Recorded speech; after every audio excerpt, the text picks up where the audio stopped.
이 사연은 서울 근교의 한 작은 마을에서 살았던 이영자 씨의 실화를 각색하였습니다.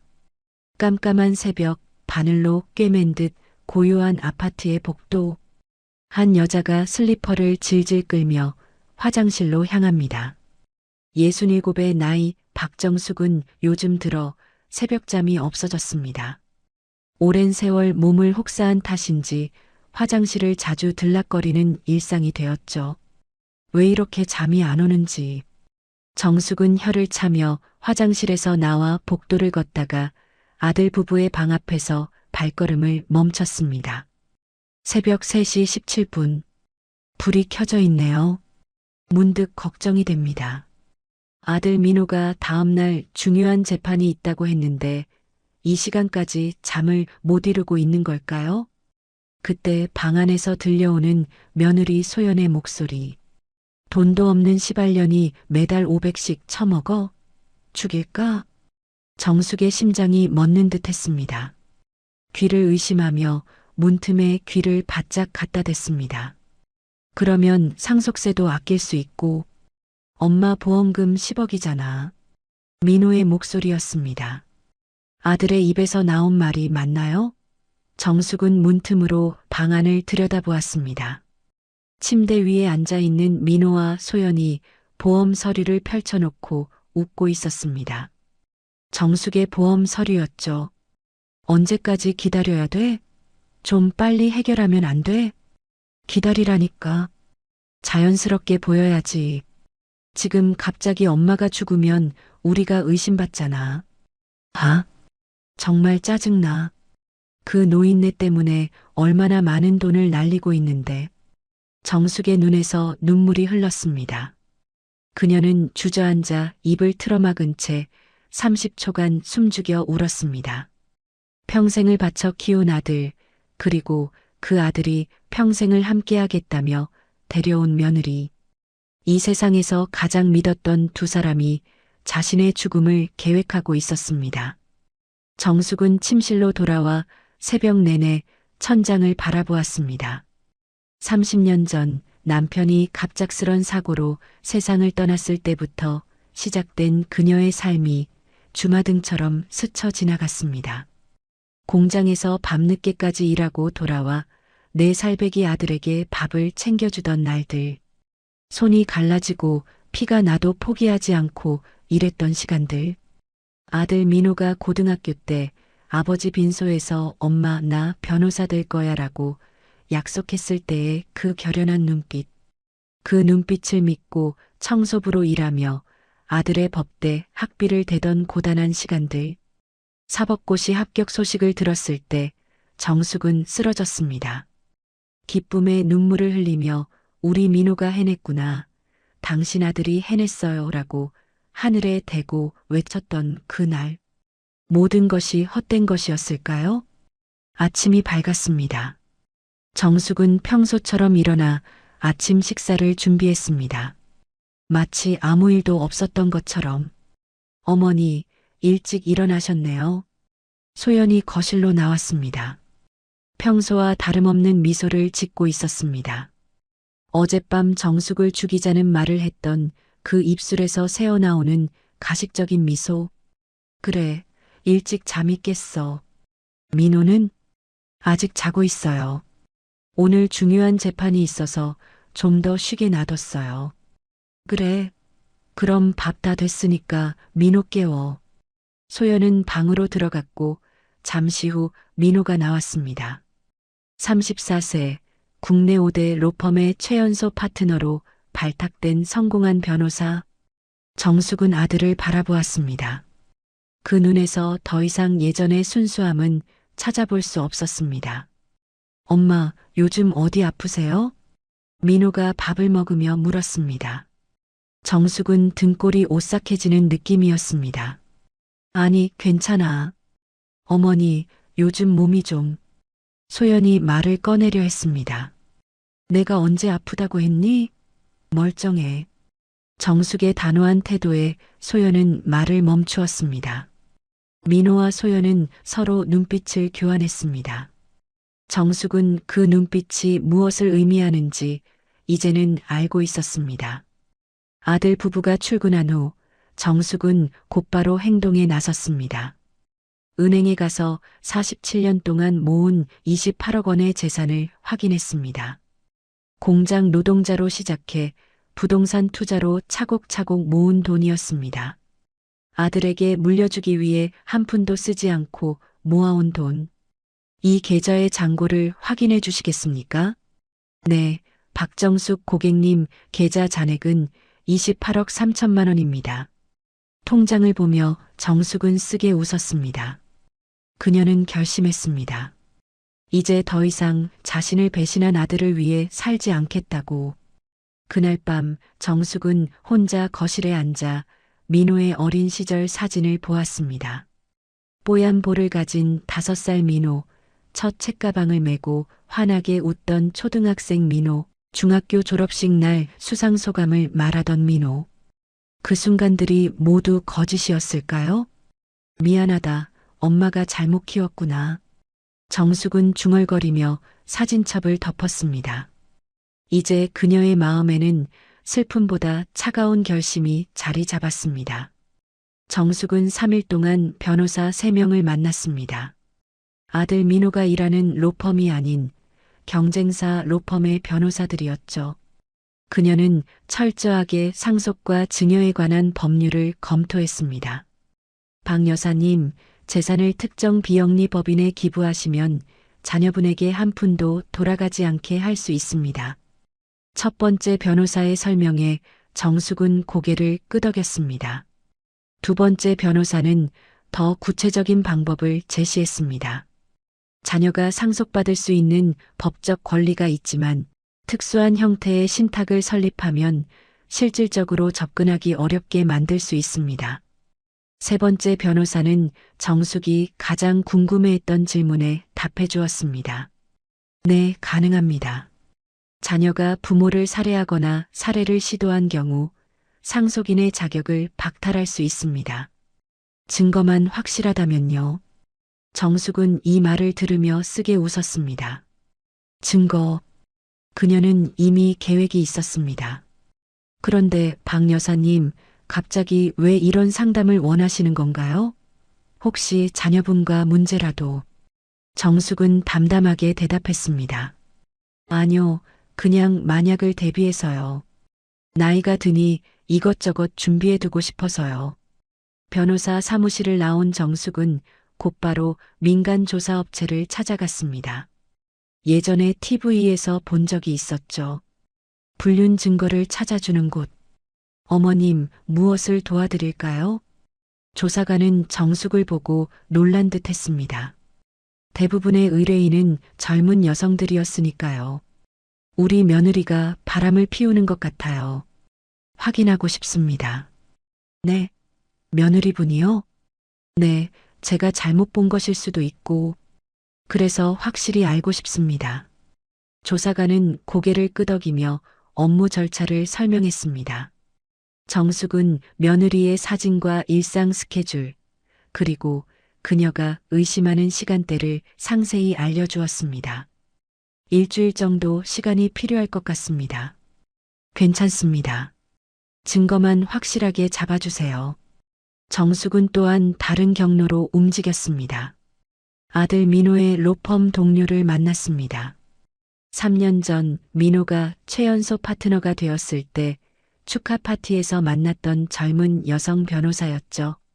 박 여사님, 갑자기 저를 찾아오시다니 놀랐어요. 미안해요. 갑자기 찾아와서. 그런데 꼭 물어볼 게 있어서요. 정숙은 직접적으로 물었습니다. 우리 민호가 파트너가 될 때 뭔가 특별한 일이 있었나요? 여성 변호사의 얼굴이 굳었습니다. 무슨 말씀이신지 솔직히 말해줘요. 난 알아야 해. 정숙의 진지한 눈빛에 여성 변호사는 한참을 망설이다 입을 열었습니다. 사실 민호 변호사는 파트너가 되기 위해 김 대표 변호사 아내와 그건 우리 모두가 아는 비밀이었어요. 정숙은 눈을 감았습니다. 아들의 성공이 모두 거짓 위에 세워진 것이었습니다. 증거가 있나요?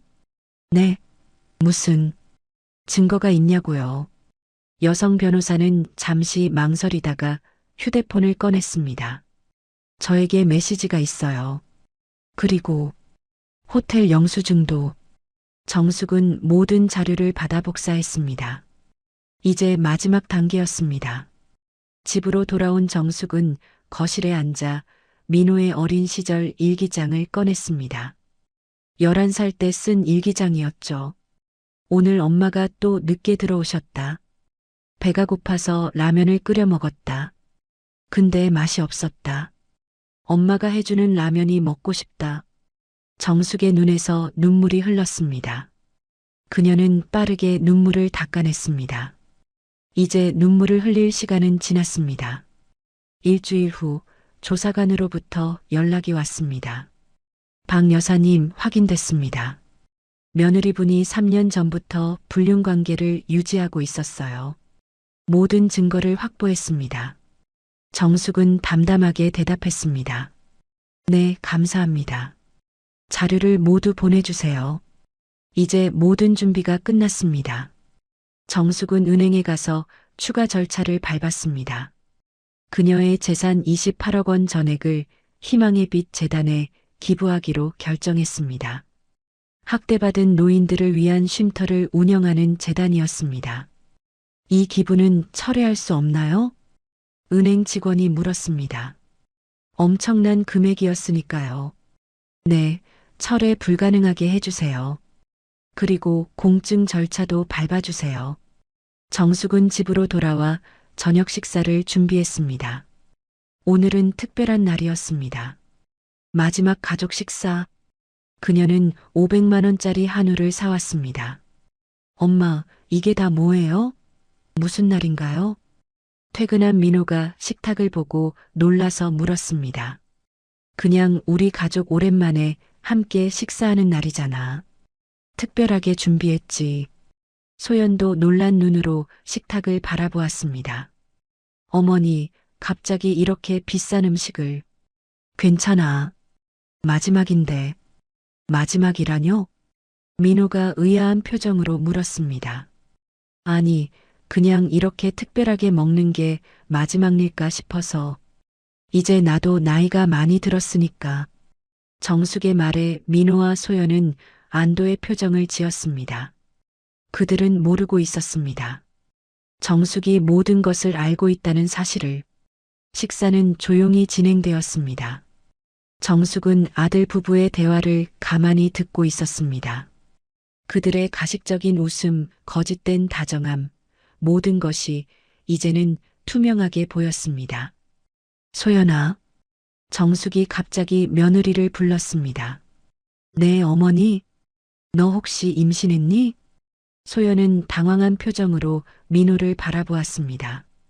아, 네. 사실 말씀드리려고 했는데. 정숙은 미소를 지었습니다. 축하해. 근데 태어날 아이 아빠가 누군지 모르겠네. 식탁에 침묵이 내려앉았습니다. 소연의 얼굴이 창백하게 변했고 민호는 어리둥절한 표정으로 어머니를 바라보았습니다. 엄마, 무슨 말씀을? 정숙은 조용히 가방에서 봉투 하나를 꺼내 테이블 위에 던졌습니다. 사진들이 테이블 위로 흩어졌습니다. 호텔 앞에서 남자와 손을 잡고 있는 소연, 호텔 로비에서 은밀하게 키스하는 모습, 그리고 호텔 방으로 들어가는 장면까지. 이게 무슨... 소연이 더듬거렸습니다. 그녀의 손이 떨리고 있었습니다. 3년 전부터 시작된 불륜이네. 정확히는 민호가 로펌 파트너가 된 직후부터. 돈이 생기니까 내 가치가 올라간 거지. 민호는 충격에 빠져 사진들을 하나씩 확인했습니다. 소연이 다니는 요가 강사와의 불륜 현장. 날짜가 적힌 사진들은 지난 3년간의 만남을 증명하고 있었습니다. 소연아, 이게 다 뭐야? 설명해봐. 민호의 목소리가 떨렸습니다. 소연은 반박하려 했지만 증거가 너무 명백했습니다. 이건 조작이에요. 어머니, 어떻게 이런 짓을. 정숙은 차갑게 웃었습니다. 조작? 내가 왜 그런 짓을 하겠니? 내가 임신했다는 소식에 기뻐서 축하해 주려고 한 건데. 근데 그 아이가 우리 민호 아이가 맞긴 한 거야? 소연의 얼굴이 분노로 일그러졌습니다. 할머니가 미쳤어요? 이런 식으로 우리 가정을 망치려고? 정숙은 소연의 말에 반응하지 않고 민호를 향해 말했습니다. 민호야, 내 아내에게 물어봐. 최근에 요가 강사와 얼마나 자주 만났는지. 민호의 눈에서 분노와 배신감이 번갈아 스쳐 지나갔습니다. 소연아, 말해봐. 이게 다 거짓말이라고 말해봐. 소연은 의자에서 벌떡 일어났습니다. 당신이 뭘 안다고? 당신은 일에만 미쳐서 나를 전혀 신경 쓰지 않았잖아. 이 모든 게 다 당신 탓이야. 소연의 인정에 민호는 충격을 받은 듯 굳어버렸습니다. 정숙은 담담히 다음 봉투를 꺼냈습니다. 민호야, 이제 내 차례야. 정숙은 다른 봉투를 테이블 위에 올려놓았습니다. 민호가 떨리는 손으로 봉투를 열자 호텔 영수증과 메시지 내용이 인쇄된 종이들이 나왔습니다. 로펌의 김 대표 변호사의 아내와 민호가 주고받은 메시지들, 그리고 그들의 은밀한 만남을 증명하는 증거들. 엄마, 이건 파트너가 되기 위해 김 대표 아내와 잤던 일, 모두가 아는 비밀이라며 내 동료 지연 변호사가 다 알려줬다. 민호의 얼굴이 창백해졌습니다. 그의 성공이 실력이 아닌 불륜에 의한 것이라는 사실이 드러난 것입니다. 엄마, 난 그저 성공하고 싶었다고. 그래서 그런 짓을 저질렀어? 정숙의 눈에서 슬픔이 묻어났습니다. 그녀가 그토록 자랑스러워했던 아들의 성공이 모두 거짓이었다는 사실에 가슴이 찢어지는 듯 했습니다. 엄마, 미안해요. 그때 난 정말 절박했어. 그 기회가 아니면 평생 그냥 평범한 변호사로 살아야 했을지도 모르고. 정숙은 고개를 저었습니다. 성공을 위해 그런 짓을 한 내가 이젠 어떻게 다른 사람들을 변호한다고 당당히 말할 수 있니? 게다가 정숙은 잠시 말을 멈추었다가 마지막 폭탄을 투하했습니다. 새벽 3시 17분, 나를 돈도 없는 시발년이라고 부르고 나를 죽여서 보험금을 타겠다는 계획도 들었단다. 민호와 소연의 얼굴에서 핏기가 싹 가셨습니다. 그들의 가장 은밀한 대화가 드러난 것입니다. 엄마, 그건 그냥 농담이었어요. 우리가 어떻게 엄마를... 거짓말 그만해. 너희 둘이 내 보험 서류를 보며 웃고 있는 모습을 내 눈으로 봤어. 정숙은 마지막 봉투를 꺼냈습니다.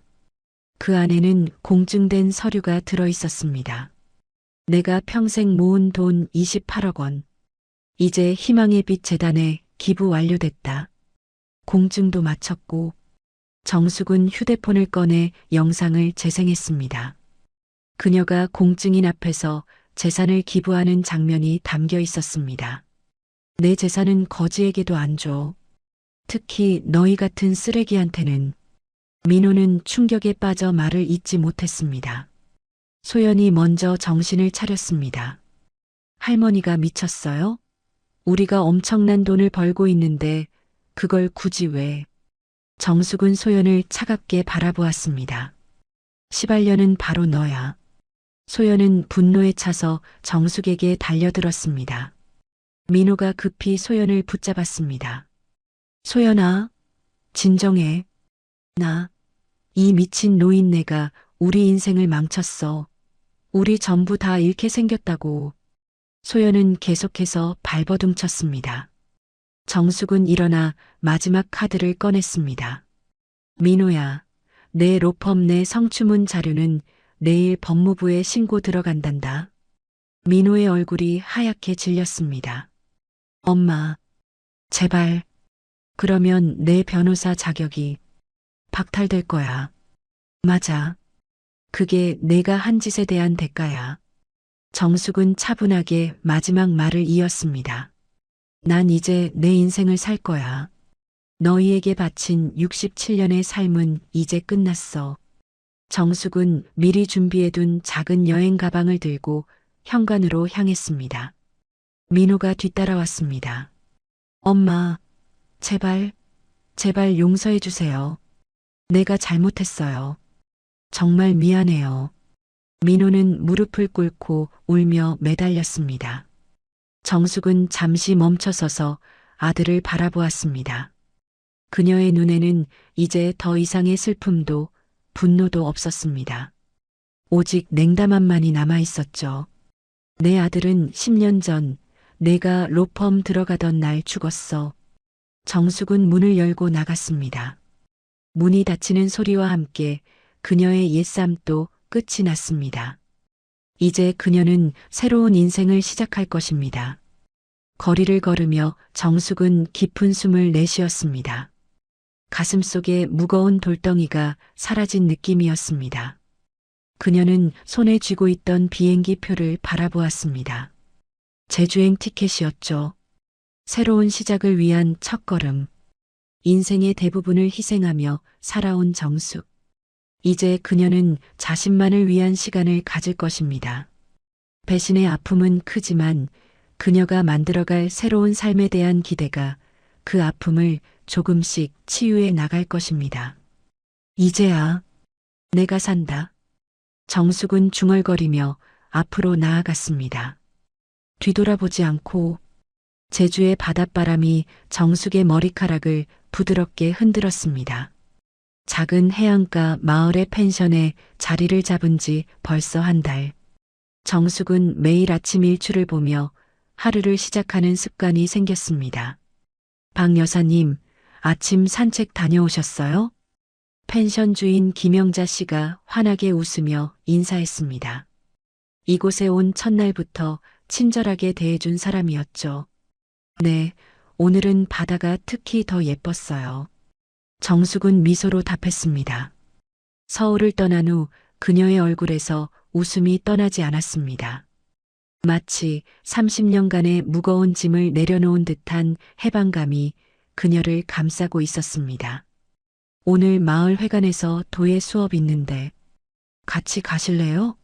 처음 하시는 분들도 많으니까 부담 없이 참여하실 수 있을 거예요. 도예요?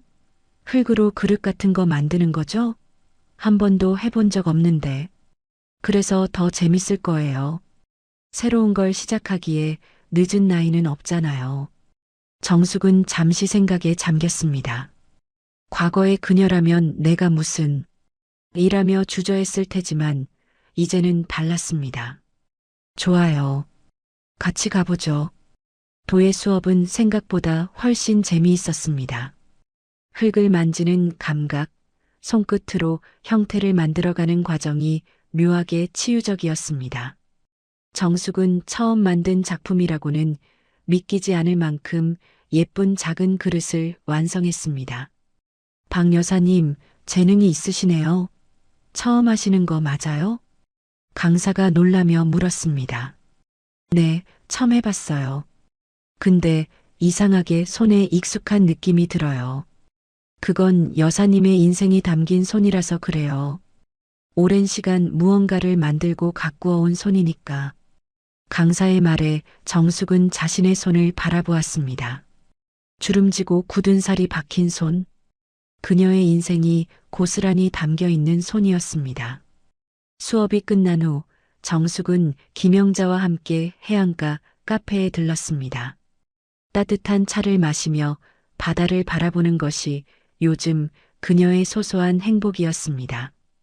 박 여사님 실례지만 가족분들은 서울에 계신가요? 갑작스런 질문에 정숙은 잠시 굳었습니다. 한 달 동안 그녀는 가족에 대한 이야기를 일절하지 않았습니다. 가족은 없어요. 아, 죄송해요. 제가 실례했네요. 아니에요. 괜찮아요. 정숙은 잠시 침묵했다가 이어 말했습니다. 사실 아들이 한 명 있었어요. 제가 홀로 키웠죠. 남편이 일찍 떠나서. 그녀는 차분하게 자신의 이야기를 풀어나갔습니다. 아들을 위해 희생했던 시간들, 그리고 결국 아들에게 배신당한 순간까지 김영자는 말없이 정숙의 이야기를 들었습니다. 그래서 전 이제 제 인생을 살기로 했어요. 늦었지만 아직 시작하기에 늦지 않았다고 생각했거든요. 김영자의 눈에 눈물이 고였습니다. 정말 대단하세요, 박 여사님. 그런 상처를 딛고 새 삶을 시작하시다니. 대단한 건 아니에요. 그냥 더 이상 잃을 게 없으니까 용기를 낸 거죠. 정숙은 담담하게 말했지만 그 말 속에는 강인함이 묻어 있었습니다. 그때 정숙의 휴대폰이 울렸습니다. 발신자 표시를 확인한 정숙의 표정이 어두워졌습니다. 민호? 김영자가 물었습니다. 네. 한 달 만에 처음 연락이 왔네요. 받으실 건가요? 정숙은 잠시 고민하다가 전화를 받았습니다. 여보세요. 엄마. 민호의 목소리는 피곤하고 지쳐 보였습니다. 무슨 일이야? 엄마. 저 망했어요. 정숙은 침묵했습니다. 민호가 계속 말을 이었습니다. 법무부에 신고가 들어가서 변호사 자격이 박탈됐어요. 소연이도 이혼 소송을 제기했고 모든 게 엉망이 됐어요. 정숙은 여전히 말이 없었습니다. 민호의 목소리가 떨렸습니다. 엄마가 어디 계신지 한 번만 뵐 수 있을까요? 제발. 사과드리고 싶어서요. 정숙은 깊은 숨을 내쉬었습니다. 한 달 전만 해도 아들의 이런 모습을 보면 마음이 약해졌을지 모릅니다. 하지만 이제는 달랐습니다. 민호야, 넌 이미 내 선택을 했어. 그 결과를 받아들이는 것도 어른으로서 해야 할 일이야. 엄마, 제발이요. 저 정말 후회하고 있어요. 다시 시작하고 싶어요. 다시 시작? 그래, 다시 시작해. 하지만 내 힘으로. 이제 넌 34이야. 스스로 책임질 나이가 됐잖아. 엄마, 더 이상 할 말은 없다. 내게 전화하지 마. 난 이제 내 인생을 살 거야. 정숙은 단호하게 전화를 끊었습니다. 손이 약간 떨렸지만 마음은 확고했습니다. 괜찮으세요? 김영자가 걱정스럽게 물었습니다. 네, 괜찮아요. 오히려 후련해요. 정숙은 미소를 지었습니다. 잔잔한 바다를 바라보며 그녀는 생각했습니다. 오랜 시간 타인을 위해 살아왔던 자신의 삶이 이제 진정한 의미에서 시작되고 있다는 것을. 다음 날 정숙은 펜션 근처 부동산 중개소를 찾았습니다. 여기 제주에 작은 집을 사고 싶은데요. 바다가 보이는 조용한 곳이면 좋겠어요. 중개인은 놀란 듯 했습니다. 혼자 사실 건가요? 네, 혼자서요. 이제부터는 제 인생을 즐기면서 살고 싶어요. 중개인은 미소를 지으며 몇 가지 매물을 보여주었습니다. 정숙은 해안가에서 조금 떨어진 작은 단독주택을 마음에 들어 했습니다. 바다가 보이는 테라스가 있고 작은 정원을 가꿀 수 있는 공간도 있었습니다. 여기로 할게요. 계약 준비해 주세요. 정숙은 결정했습니다. 새 출발을 위한 첫 번째 단계였습니다. 집으로 돌아오는 길에 정숙은 바닷가에 잠시 들렀습니다. 햇살이 반짝이는 바다를 바라보며 그녀는 깊은 생각에 잠겼습니다. 이제 정말 혼자가 된 건가? 잠시 외로움이 밀려왔습니다. 하지만 그것도 잠시. 정숙은 곧 마음을 다잡았습니다. 아니야, 혼자가 아니야. 이제 진짜 나와 함께하는 거지. 정숙은 주먹을 꽉 쥐었습니다. 67년을 살아오면서 처음으로 느끼는 자유로움이었습니다. 비록 상처와 배신이 있었지만 그것이 오히려 그녀를 단단하게 만들었습니다. 새 집으로 이사한 지 2주일이 지났습니다. 정숙은 매일 아침 테라스에서 바다를 바라보며 명상을 하는 습관을 들였습니다. 도예 수업은 계속 다니고 있었고 이제는 마을 독서 모임에도 가입했습니다. 67년 인생에서 처음으로 자신만을 위한 시간을 보내는 것이었습니다. 그날도 평소처럼 도예 교실에 나가 작업을 하고 있었습니다. 정숙은 이제 꽤 솜씨가 좋아져서 작은 꽃병을 만들고 있었습니다. 박 여사님, 이제는 정말 프로 수준이네요. 옆자리에서 작업하던 50대 남성 박철수 씨가 말했습니다. 그는 정숙이 도예 수업에 처음 나온 날부터 친절하게 도와주었습니다. 과찬이세요. 아직 배울 게 너무 많아요. 아니에요. 정말 재능이 있으세요. 저는 3년 넘게 했는데도 여사님만큼 잘 못 만들어요. 정숙은 쑥스럽게 웃었습니다. 칭찬을 받는 것이 어색했습니다. 살면서 칭찬을 받은 적이 거의 없었으니까요. 수업이 끝난 후 박철수가 정숙에게 말을 걸었습니다. 혹시 시간 되시면 저랑 커피 한 잔 하실래요? 제가 아는 멋진 카페가 있거든요. 정숙은 잠시 당황했습니다. 이런 제안을 받은 것이 오랜만이었습니다. 그러죠. 해안가의 작은 카페는 정말 멋진 곳이었습니다.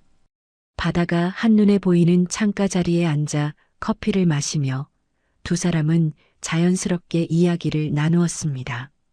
박 여사님은 언제 제주도로 오셨어요? 한 달 좀 넘었어요. 새 출발을 하고 싶어서 왔죠. 혼자 오셨다고 들었는데 실례가 안 된다면 이유를 여쭤봐도 될까요? 정숙은 잠시 망설였습니다. 하지만 이제는 자신의 과거를 숨기지 않기로 했습니다. 제 아들과 문제가 있었어요. 그녀는 차분하게 자신의 이야기를 전했습니다. 아들을 위해 평생을 희생했던 일, 그리고 배신당한 순간까지. 박철수는 진지하게 경청했습니다. 정말 힘드셨겠네요. 그런데도 이렇게 새 삶을 시작하시다니 정말 대단하십니다. 대단한 건 아니에요. 그냥 더 이상 누군가에게 의존하며 살고 싶지 않았을 뿐이죠. 박철수는 고개를 끄덕였습니다. 저도 비슷한 경험이 있어요. 30년 동안 결혼 생활을 했는데 어느 날 아내가 더 이상 사랑하지 않는다며 떠나더군요. 모든 걸 포기하고 싶었죠. 그런데 우연히 도예를 시작하게 되었고, 그게 저를 구했어요. 두 사람은 서로의 아픔에 공감하며 더 깊은 이야기를 나누었습니다. 정숙은 오랜만에 편안함을 느꼈습니다. 박철수의 따뜻한 미소와 진심 어린 이야기가 그녀의 마음을 열게 했습니다. 그날 이후 두 사람은 종종 만나 함께 시간을 보냈습니다. 도예 수업 후에 산책을 하거나 주말에는 제주의 아름다운 곳들을 함께 둘러보기도 했습니다. 정숙은 30년 만에 처음으로 설레는 감정을 느꼈습니다. 그러던 어느 날 정숙은 집 초인종 소리에 문을 열었습니다. 그리고 그 자리에 서 있는 사람을 보고 얼어붙었습니다. 엄마, 민호였습니다. 그는 초췌한 모습이었습니다. 한 달 사이에 몰라보게 야위었고 눈에는 피곤함이 가득했습니다. 어떻게 여기를? 찾느라 힘들었어요. 제주도 펜션마다 다 전화해보고 부동산도 돌아다니고. 민호의 집요함에 정숙은 한숨을 내쉬었습니다. 들어와. 거실에 앉은 민호는 주변을 둘러보았습니다.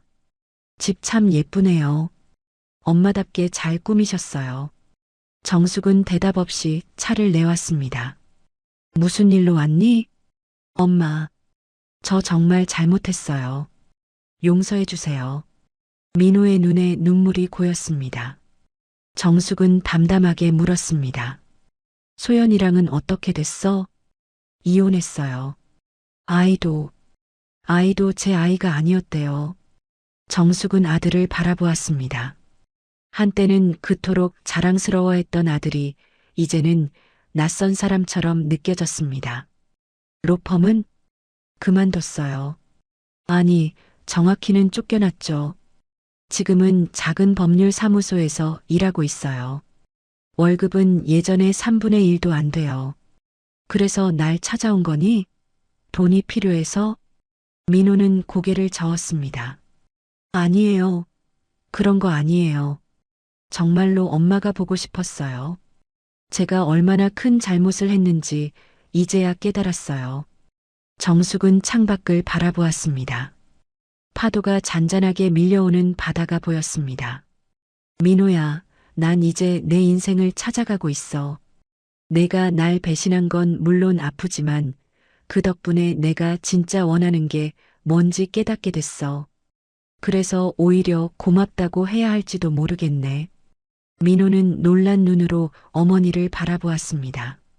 엄마, 난 내가 어떻게 살든 더 이상 상관하지 않기로 했어. 내 인생은 내 것이고 내 인생은 내 것이야. 넌 이제 어른이니 내 선택에 책임을 져야 해. 민호는 고개를 숙였습니다. 알아요. 하지만 그래도 엄마는 제 엄마잖아요. 다시 시작할 수 없을까요? 예전처럼은 아니더라도. 정숙은 잠시 생각했습니다.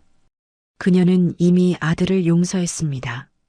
하지만 용서와 관계 회복은 다른 문제였습니다. 시간이 필요해, 민호야. 내가 정말 변했는지 지켜볼 시간이. 민호의 눈에 희망이 보였습니다.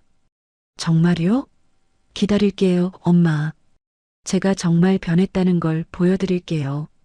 그래, 한번 지켜보자. 하지만 약속은 못해. 민호는 고개를 끄덕였습니다. 그는 더 이상의 기적을 바랄 수 없다는 것을 알았습니다. 엄마, 혹시 여기서 지낼 데가 있을까요? 서울로 바로 돌아갈 기차표가 없어서. 정숙은 한숨을 내쉬었습니다. 근처 펜션에 방이 있을 거야. 내가 전화해 볼게. 민호가 떠난 후 정숙은 바닷가로 나갔습니다. 마음이 복잡했습니다. 아들을 다시 만난 것이 기뻤지만 동시에 불안했습니다. 정말 변했을까? 아니면 또 다른 계략일까? 그때 휴대폰이 울렸습니다. 박철수였습니다. 정숙 씨, 오늘 저녁에 시간 되세요? 제가 요리를 좀 했는데 혼자 먹기 너무 많네요. 정숙은 미소를 지었습니다. 네, 시간 돼요. 제가 와인 한 병 들고 갈게요. 전화를 끊고 정숙은 하늘을 바라보았습니다. 구름 한 점 없이 맑은 하늘이었습니다. 마치 그녀의 앞날처럼. 이제 정말 내 인생을 살 시간이야. 정숙은 중얼거리며 집으로 향했습니다. 오늘 밤 박철수와의 만남이 기대되었습니다. 새로운 인연, 새로운 시작. 그녀의 인생은 이제 막 꽃을 피우기 시작했습니다. 박철수의 집은 정숙의 집에서 멀지 않은 해안가에 위치해 있었습니다. 벽면 가득한 책장과 도예 작품들이 인상적인 공간이었습니다. 특히 창문으로 보이는 바다 전경이 아름다웠습니다. 와, 정말 멋진 집이네요. 정숙이 감탄하며 말했습니다. 고맙습니다. 3년 전에 이곳으로 이사 왔어요. 서울 생활을 정리하고 새로 시작하고 싶어서요. 박철수는 부엌에서 분주히 음식을 준비하고 있었습니다. 토마토 파스타와 샐러드, 그리고 직접 구운 빵까지. 생각보다 솜씨가 좋아 보였습니다. 요리도 잘하시네요. 숨겨둔 재능이 많으시군요. 아내와 이혼한 후에 혼자 살다 보니 배웠어요. 처음엔 라면밖에 못 끓였는데 이제는 제법 하죠? 두 사람은 와인을 마시며 저녁 식사를 즐겼습니다. 바다가 보이는 테라스에서 식사를 하니 마치 고급 레스토랑에 온 것 같은 기분이었습니다. 정숙 씨, 아까 전화할 때 무슨 일 있으셨죠? 목소리가 안 좋아 보이던데. 정숙은 잠시 망설이다가 민호의 방문에 대해 이야기했습니다. 아들이 찾아왔었어요. 용서를 구하러. 어떻게 하셨어요? 시간이 필요하다고 했어요. 그 애가 정말 변했는지 지켜볼 시간이 필요하다고. 박철수는 고개를 끄덕였습니다. 현명한 결정이십니다. 쉽게 용서하는 것도 영원히 용서하지 않는 것도 쉬운 일이죠. 하지만 시간을 두고 지켜보는 건 그게 가장 어려운 선택일 수 있어요. 정숙은 박철수의 말에 공감했습니다. 그는 항상 그녀의 마음을 잘 이해해 주었습니다. 사실 아직도 마음이 복잡해요. 한편으로는 그래도 내 아들인데 라는 생각이 들기도 하고 또 한편으로는 또 속는 건 아닐까 하는 불안감도 있고 그럴 수밖에 없죠. 자식에 대한 마음은 그런 거니까요. 배신을 당했다 해도 완전히 잊을 순 없는 법이죠. 대화를 나누며 시간이 흘렀습니다. 밤이 깊어갈수록 두 사람의 이야기는 더욱 깊어졌습니다. 저도 사실 아들이 하나 있어요. 박철수가 갑자기 말했습니다. 아내가 데려갔죠. 지금은 미국에서 살고 있어요. 1년에 한 번 정도 만나는데 그것도 쉽지 않아요. 많이 그립겠네요. 그렇죠. 하지만 이제는 받아들였어요. 제 인생이 있고 아들 인생이 있다는 걸요. 정숙은 박철수의 손을 잡았습니다. 서로의 아픔을 이해하는 두 사람 사이에 묘한 유대감이 형성되었습니다. 철수 씨 고마워요. 당신 덕분에 많은 위로를 받고 있어요. 저도 정숙 씨 덕분에 행복해요. 오랜만에 마음이 통하는 사람을 만난 것 같아서 그들의 눈이 마주쳤습니다.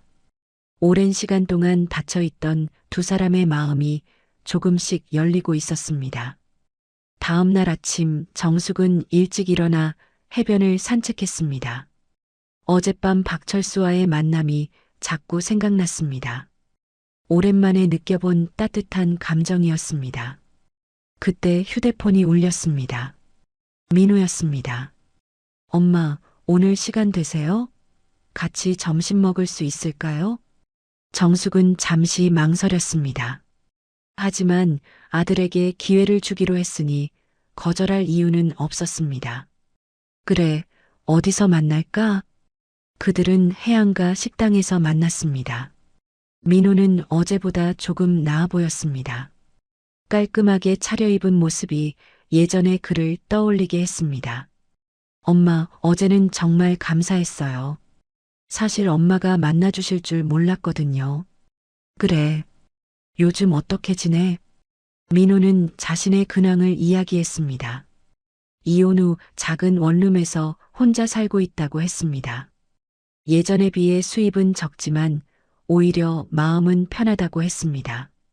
엄마, 제가 엄청 잘못했다는 거 알아요. 돈과 성공에 눈이 멀어서 가장 소중한 사람을 배신했죠. 정숙은 아들의 진심 어린 고백을 들었습니다. 그의 눈에 진짜 후회의 빛이 보였습니다. 민호야, 내가 잘못한 건 맞아.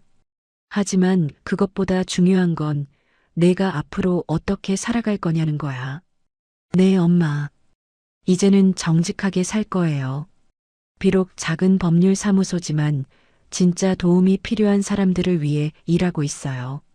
정숙은 마음이 조금 누그러졌습니다. 아들의 말이 진심으로 들렸습니다. 그래, 잘하고 있구나. 식사를 마친 후 두 사람은 해변을 걸었습니다. 오랜만에 평화로운 시간이었습니다. 엄마, 혹시 서울로 돌아올 생각은 없으세요? 민호의 질문에 정숙은 고개를 저었습니다. 아니, 난 이제 여기가 좋아. 내 인생을 다시 시작했고 여기서 새로운 친구들도 생겼어. 그렇군요. 혹시 남자친구라도 생기셨어요? 민호의 농담 섞인 질문에 정숙은 살짝 당황했습니다. 박철수의 얼굴이 떠올랐지만 그녀는 웃으며 대답을 회피했습니다. 그건 내가 알 바 아니야. 와, 정말 있으시구나. 누구세요? 어떤 분이에요? 정숙은 웃음을 참을 수 없었습니다. 이제 그만해. 너무 궁금해하지 마. 민호는 오랜만에 어머니의 웃는 모습을 보았습니다. 그 모습이 너무 좋아 보였습니다. 엄마, 정말 행복해 보이세요. 예전엔 못 봤던 모습이에요. 정숙은 잠시 생각에 잠겼습니다. 그의 말이 맞았습니다. 이전에 그녀는 항상 타인을 위해 살았고 자신의 행복은 뒤로 미뤄왔습니다. 하지만 이제는 달랐습니다. 그래, 난 지금 행복해. 내 인생을 찾았으니까. 민호는 어머니의 손을 잡았습니다. 정말 죄송해요, 엄마. 제가 엄마의 인생을 빼앗았던 거네요. 그건 아니야. 내가 선택한 거였으니까. 하지만 이제는 내 선택으로 내 인생을 살아가고 있어. 두 사람은 잠시 침묵 속에서 걸었습니다. 엄마, 내일 서울로 돌아가요. 일이 있어서. 그래, 조심히 가. 다음에 또 와도 될까요? 정숙은 잠시 생각하다가 대답했습니다. 그래, 언제든지 와. 하지만 미리 연락하고. 민호의 얼굴에 미소가 번졌습니다. 그는 어머니를 꼭 안았습니다. 고마워요, 엄마. 정말 감사해요. 민호가 떠난 후 정숙은 다시 혼자가 되었습니다. 하지만 이전과는 달랐습니다. 이제 그녀에게는 새로운 인연들이 생겼고 자신의 삶을 살아가고 있었습니다. 그날 저녁 정숙은 박철수에게 전화했습니다. 철수 씨, 내일 시간 되세요? 제가 요리를 좀 했는데. 전화를 끊고 정숙은 창밖을 바라보았습니다. 석양이 바다 위로 붉게 물들고 있었습니다. 아름다운 풍경이었습니다. 마치 그녀의 인생처럼 이제 막 가장 아름다운 시간이 시작되고 있었습니다. 한 달이 지났습니다. 정숙의 생활은 점점 더 풍요로워졌습니다. 매주 3번 도예 수업을 듣고 주말에는 봉사활동도 시작했습니다. 희망의 빛 재단의 제주 지부에서 노인 복지 프로그램을 돕는 일이었습니다. 박 여사님, 정말 도움이 많이 되세요. 어르신들이 박 여사님을 정말 좋아하시네요. 재단 관계자가 말했습니다. 그냥 제가 할 수 있는 일을 하는 것뿐이에요. 오히려 제가 더 많은 위안을 받고 있어요. 정숙은 미소 지으며 대답했습니다. 비슷한 상처를 가진 노인들을 돕는 일이 그녀에게는 일종의 치유가 되었습니다. 그날 저녁 정숙과 박철수는 함께 저녁 식사를 했습니다. 이제는 거의 매일 함께 시간을 보내는 사이가 되었습니다. 도예 수업, 산책, 영화 관람. 두 사람은 서로의 존재를 통해 위로받고 있었습니다. 정숙 씨, 솔직히 말해도 될까요? 철수가 조심스럽게 말을 꺼냈습니다. 네, 말씀하세요. 저, 정숙 씨를 많이 좋아하게 됐어요. 그냥 친구 이상으로. 정숙은 살짝 당황했습니다. 그녀도 철수에게 특별한 감정이 있었지만 그것을 인정하기가 쉽지 않았습니다. 저도 철수 씨가 좋아요. 하지만 솔직히 무서워요. 제 나이에 이런 감정을 가져도 되는 건지. 철수는 따뜻한 미소를 지었습니다. 나이가 중요한가요? 우리는 아직 살아있고 느낄 수 있고 사랑할 수 있잖아요. 정숙은 고개를 끄덕였습니다. 철수의 말이 맞았습니다. 나이는 숫자에 불과했습니다. 시간을 좀 주세요. 아직 제가 정리해야 할 감정들이 있어서요. 물론이죠. 저는 기다릴 수 있어요. 두 사람은 따뜻한 눈빛을 교환했습니다. 그들의 관계는 천천히 하지만 확실하게 깊어지고 있었습니다. 다음 날 아침 정숙은 평소처럼 해변을 산책하고 있었습니다. 그때 휴대폰이 울렸습니다. 서울에서 걸려온 번호였지만 민호의 번호는 아니었습니다. 여보세요? 박정숙 씨 맞으세요? 서울중앙병원 응급실입니다. 정숙의 심장이 멎는 듯 했습니다. 네, 맞습니다. 무슨 일이죠? 박민호 씨가 교통사고로 입원하셨습니다. 긴급 연락처로 박 여사님 번호가 등록되어 있어 연락드렸습니다. 정숙은 그 자리에 주저앉을 뻔했습니다. 상태가 어떤가요? 현재 수술 중이십니다. 상태가 꽤 위중하셔서 가족분들이 빨리 오시는 게 좋을 것 같습니다. 정숙은 즉시 서울행 비행기 표를 예매했습니다. 떨리는 손으로 철수에게 전화를 걸었습니다. 철수 씨, 제가 급하게 서울에 가봐야 할 것 같아요. 민호가 사고가 났대요. 많이 심각한가요? 네. 위중하다고 해요. 제가 공항까지 모셔다 드릴게요. 금방 갈게요. 철수는 곧바로 정숙의 집으로 달려왔습니다. 그는 정숙이 짐을 싸는 것을 도와주고 공항까지 데려다 주었습니다. 걱정 말아요, 정숙 씨. 아드님 괜찮을 거예요. 고마워요, 철수 씨. 정숙은 떨리는 목소리로 말했습니다. 철수는 그녀의 손을 꼭 잡아주었습니다. 제가 기도할게요. 그리고 필요한 일 있으면 언제든 연락하세요. 서울행 비행기 안에서 정숙은 끊임없이 민호를 생각했습니다. 마지막으로 본 지 한 달이 조금 넘었습니다. 그때 민호는 변했다고, 달라지겠다고 약속했었습니다. 그리고 정숙은 그에게 기회를 주기로 했었습니다. 제발 무사하길. 정숙은 마음속으로 기도했습니다. 아들에 대한 분노와 상처는 모두 잊혔습니다. 지금 그녀의 마음엔 오직 아들의 안전에 대한 걱정뿐이었습니다. 서울중앙병원에 도착했을 때 민호는 이미 수술을 마치고 중환자실로 옮겨진 상태였습니다. 현재 의식은 없으시고 생명에는 지장 없으나 앞으로 24시간이 고비입니다. 의사의 설명을 듣고 정숙은 안도의 한숨을 내쉬었습니다. 다행히 목숨은 건졌지만 아직 안심할 수 없는 상황이었습니다. 면회는 가능한가요? 네, 짧게 가능합니다. 들어가시기 전에 소독과 가운 착용을 해주세요. 중환자실에 들어선 정숙은 온갖 의료기기에 둘러싸인 민호를 보고 눈물을 참을 수 없었습니다. 그의 얼굴은 긁힘과 멍으로 가득했고 왼팔과 다리는 깁스로 고정되어 있었습니다. 민호야. 정숙은 아들의 손을 조심스럽게 잡았습니다. 손바닥에 상처 하나 나지 않게 키웠던 아들이 이렇게 상처투성이가 되어 누워 있다니. 그녀의 눈에서 눈물이 흘러내렸습니다. 엄마가 왔어. 정신 차려, 민호야. 간호사가 면회 시간이 끝났다고 알려왔습니다. 정숙은 마지못해 중환자실을 나왔습니다. 병원 복도에서 정숙은 민호의 직장 동료를 만났습니다. 그는 민호가 일하는 작은 법률 사무소의 변호사였습니다. 박 여사님, 안녕하세요. 민호 형님 소식 듣고 왔습니다. 안녕하세요. 민호 상태는 아직 위험하대요. 정말 안타깝습니다. 사실 민호 형님이 사고 당시에 재판 준비를 하고 계셨거든요. 노인 학대 사건이었어요.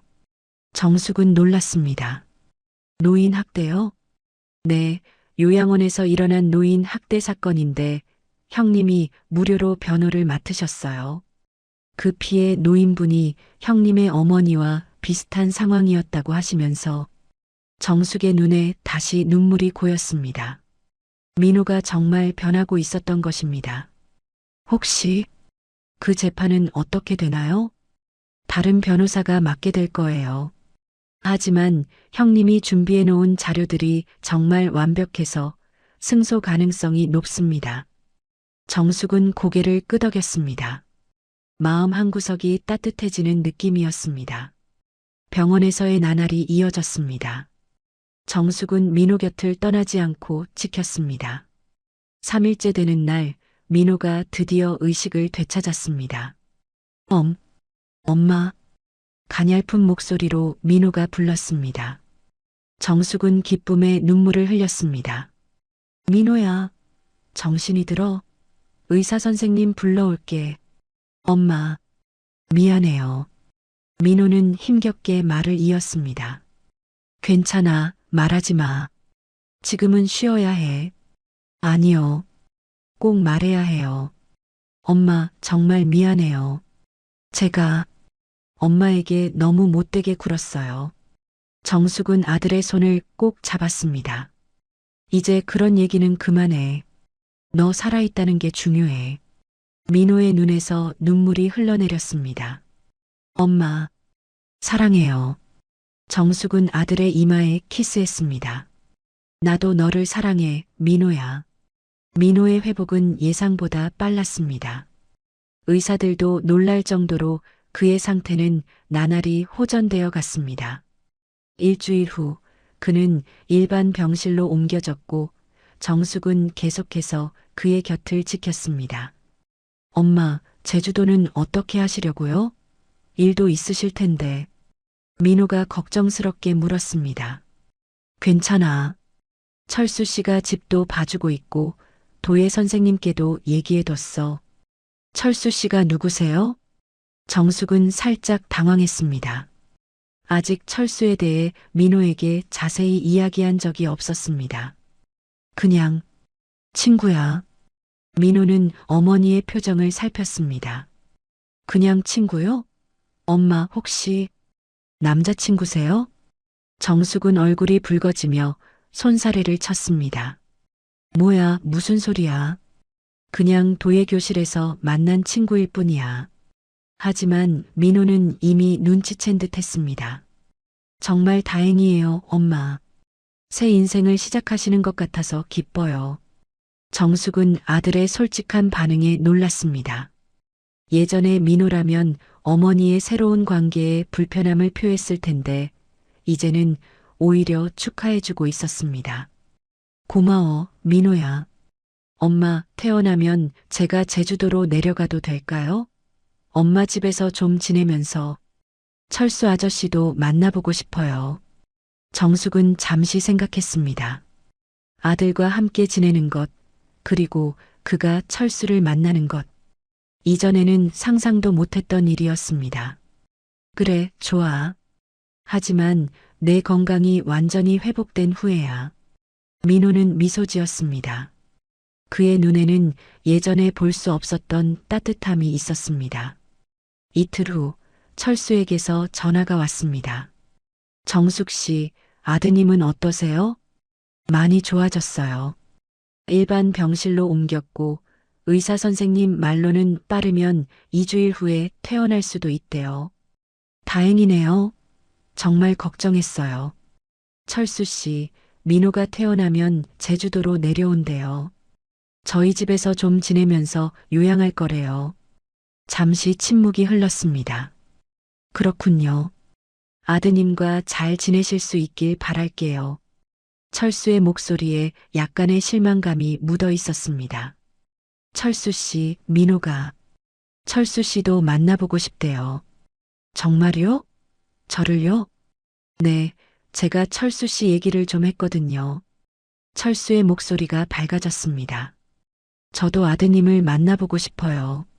정숙 씨가 그렇게 소중히 여기는 분이니까요. 정숙은 미소 지었습니다. 두 사람이 만나는 모습을 상상하니 설레기도 하고 걱정도 되었습니다. 2주일 후 민호는 예상대로 퇴원했습니다. 그는 아직 목발을 사용해야 했지만 걸을 수 있을 정도로 회복되었습니다. 정숙과 민호는 제주행 비행기를 탔습니다. 와, 제주도 공기가 정말 맑네요. 공항을 나서며 민호가 말했습니다. 정숙은 미소 지으며 고개를 끄덕였습니다. 이렇게 아들과 함께 제주도에 오게 될 줄은 몰랐습니다. 정숙의 집에 도착했을 때 철수가 그들을 기다리고 있었습니다. 그는 정원을 가꾸고 집안을 깨끗이 정리해 놓았습니다. 안녕하세요, 박철수입니다. 철수가 민호에게 인사했습니다. 안녕하세요, 민호입니다. 엄마한테 많은 얘기 들었습니다. 두 사람은 악수를 나누었습니다. 정숙은 긴장된 표정으로 그들을 지켜보았습니다. 들어오세요. 점심 준비해 놨어요. 철수는 정성껏 식사를 준비해 놓았습니다.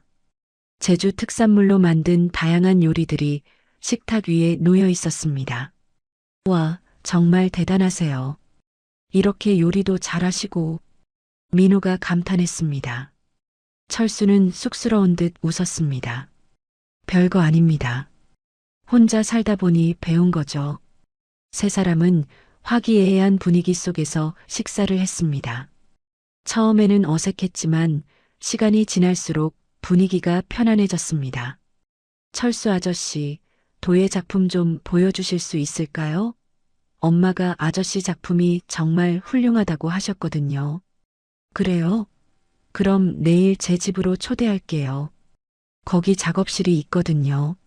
정숙은 두 사람이 대화를 나누는 모습을 보며 안도했습니다. 그들은 생각보다 빨리 친해지고 있었습니다. 다음 날 세 사람은 철수의 집으로 갔습니다. 그의 작업실에는 다양한 도예 작품들이 있었습니다. 와, 정말 멋있어요. 이걸 다 손으로 만드신 거예요? 민호는 철수의 작품에 감탄했습니다. 네, 오래 연습한 결과죠. 정숙 씨도 요즘 많이 실력이 늘었어요. 엄마도요? 엄마 작품도 보고 싶어요. 정숙은 부끄러운 듯 손사래를 쳤지만 철수는 그녀의 작품을 가져왔습니다. 작은 찻잔 세트였습니다. 와, 엄마, 정말 잘 만드셨네요. 민호는 어머니의 작품을 유심히 살폈습니다. 정숙이 이렇게 예술적인 면이 있을 줄은 몰랐습니다. 별거 아니야. 아니에요. 정말 대단해요. 엄마가 이렇게 새로운 모습을 발견하시다니. 정말 기뻐요. 민호의 말에 정숙은 가슴이 따뜻해졌습니다. 아들이 자신의 새로운 모습을 인정해주는 것이 기뻤습니다. 그날 저녁 민호는 일찍 잠자리에 들었습니다. 아직 완전히 회복되지 않아 쉽게 피로를 느꼈기 때문이었습니다. 정숙과 철수는 테라스에 앉아 바다를 바라보았습니다. 민호가 철수 씨를 정말 좋아하는 것 같아요. 정숙이 말했습니다. 저도 민호 씨가 좋아요. 정말 진솔한 청년 같습니다. 예전에는 아니었어요. 하지만 이제는 정말 많이 변했어요. 정숙은 아들의 변화에 대해 이야기했습니다. 사고 이후 그는 더욱 겸손해졌고 진정으로 다른 사람들을 위해 살고 싶어 했습니다. 사람은 변할 수 있어요. 정숙 씨. 저도 변했고 정숙 씨도 변했잖아요. 철수는 정숙의 손을 잡았습니다. 그녀는 그의 손을 꼭 쥐었습니다. 고마워요, 철수 씨. 항상 제 곁에 있어줘서 앞으로도 그럴 거예요. 정숙 씨가 원하신다면요. 두 사람의 눈이 마주쳤습니다. 그리고 자연스럽게 입술이 닿았습니다. 오랜 세월 동안 닫혀있던 그들의 마음이 서로에게 열린 순간이었습니다. 일주일 후 민호는 서울로 돌아가게 되었습니다. 그의 상태는 많이 호전되었고 이제는 목발 없이도 천천히 걸을 수 있었습니다. 엄마, 정말 감사해요. 저를 다시 받아주셔서. 공항에서 민호가 말했습니다. 당연한 거야, 민호야. 넌 내 아들이니까. 앞으로 자주 내려올게요. 물론 미리 연락하고요. 민호는 웃으며 말했습니다. 그래, 언제든지 와. 내 방은 항상 준비되어 있을 거야. 민호는 어머니를 꼭 안았습니다. 그리고 철수에게도 인사했습니다. 철수 아저씨, 잘 계세요. 엄마 잘 부탁드립니다. 그럼요, 걱정 마세요. 그리고 다음에 오시면 도예도 같이 배워보는 건 어떨까요? 좋아요. 기대할게요. 민호는 손을 흔들며 출국장으로 들어갔습니다. 정숙과 철수는 그가 사라질 때까지 지켜보았습니다. 이제 어떻게 할 거예요, 정숙 씨? 철수가 물었습니다. 글쎄요. 이제 정말 내 인생을 살아보려고요. 정숙은 미소 지으며 철수의 손을 잡았습니다. 그들은 함께 공항을 나섰습니다. 앞으로의 삶이 어떻게 펼쳐질지는 모르지만 한 가지 확실한 것은 그들이 함께할 것이라는 점이었습니다. 제주의 바다는 오늘도 변함없이 아름다웠습니다. 마치 인생의 새로운 장을 시작한 정숙의 마음처럼 맑고 푸르게 빛나고 있었습니다. 그녀는 이제야 비로소 자신의 인생을 살기 시작했습니다. 이제야 내가 산다. 정숙은 중얼거리며 바다를 바라보았습니다. 그녀의 눈에는 더 이상 슬픔도 후회도 없었습니다. 오직 희망과 기대만이 가득했습니다. 새로운 시작을 향한 설렘으로 인생에는 늦은 때가 없습니다. 67세에 새로운 삶을 시작한 정숙의 이야기처럼 우리 모두에게는 언제든 다시 시작할 수 있는 용기와 기회가 있습니다. 가족이라는 이름으로 자신을 희생하기만 하는 것은 진정한 사랑이 아닙니다.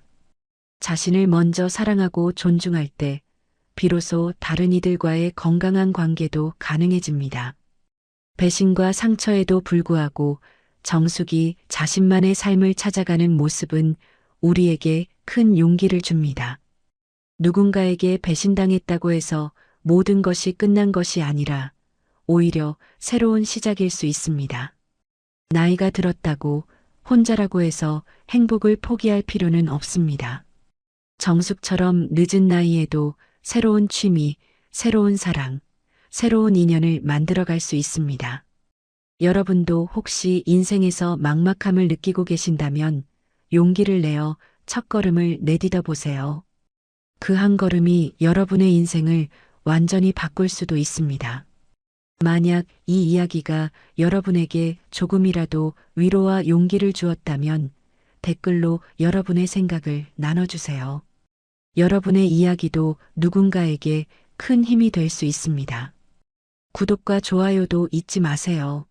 앞으로도 여러분의 마음을 따뜻하게 해줄 이야기로 찾아뵙겠습니다. 감사합니다.